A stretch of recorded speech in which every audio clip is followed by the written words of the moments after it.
Bonjour Benoît, dans cette vidéo, je parlerai de mon leadership. J'élaborerai de façon brève sur mon style de leadership naturel et les actions que je compte entreprendre pour atteindre mon profil de leader idéal. Je définis le leadership comme une relation d'influence entre une personne et son environnement ou autrui.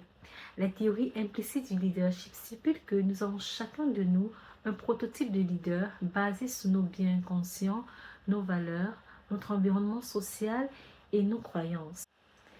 Ainsi, dans un contexte organisationnel, mon leader idéal est cette personne qui inspire les membres de son équipe ou les followers à le suivre grâce à la confiance qu'il génère, à la motivation qu'il suscite, à la vision qu'il propose. Il génère de l'engagement auprès de son équipe et les fait grandir dans le déploiement de leur propre leadership. Ses attributs sont la compétence, la connaissance de soi, la connaissance de son environnement, la motivation et l'empathie. Ces attributs étant liés à l'intelligence émotionnelle. Selon mon profil Nova, je suis qualifiée de leader expert et persévérant.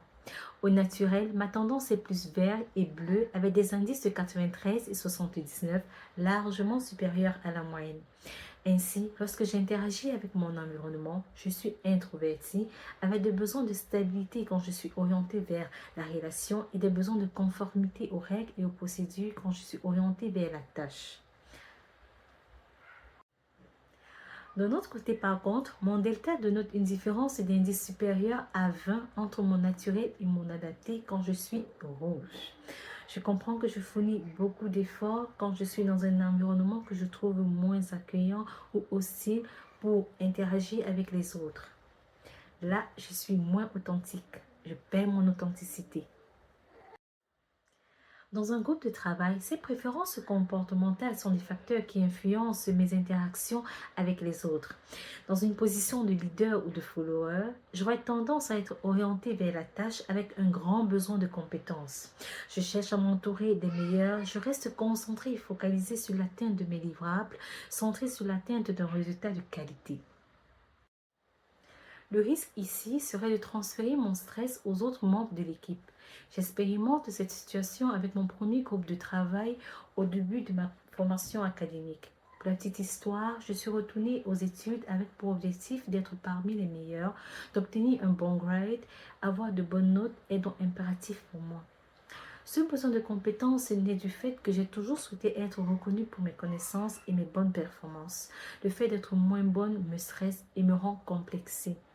Pour revenir à mon histoire, lors des groupes lors des travaux de groupe, j'étais plus centrée sur les livrables et les délais, sur comment j'allais exceller au point d'oublier les réalités des autres. Mes motivations intrinsèques m'ont poussé à me concentrer sur mes attentes au détriment de la réalité des autres.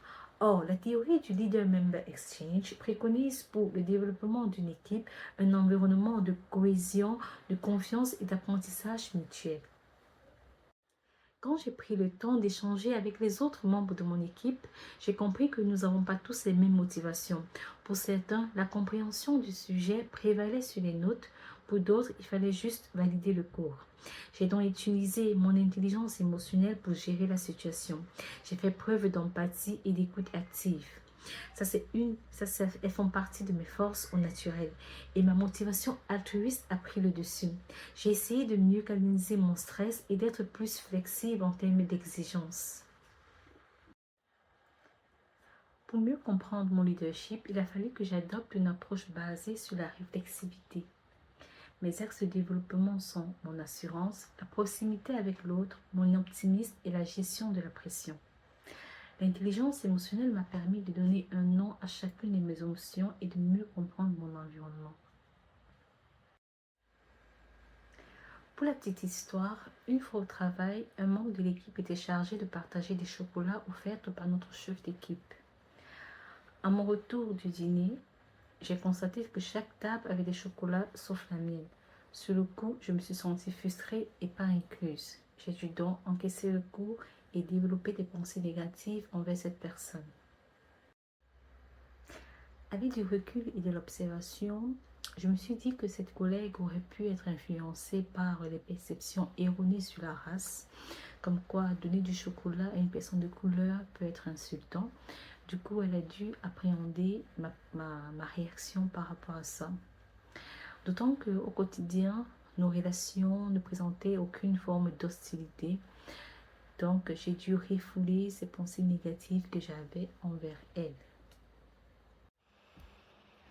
Pour conclure, je dirais que je ne suis pas encore un leader accompli, mais que j'aspire au concept du connecting leader ou du leadership partagé de Jay Z, où une même personne peut avoir un rôle de leader et de follower dépendamment du contexte.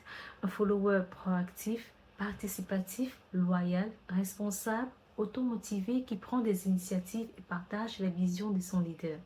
Merci.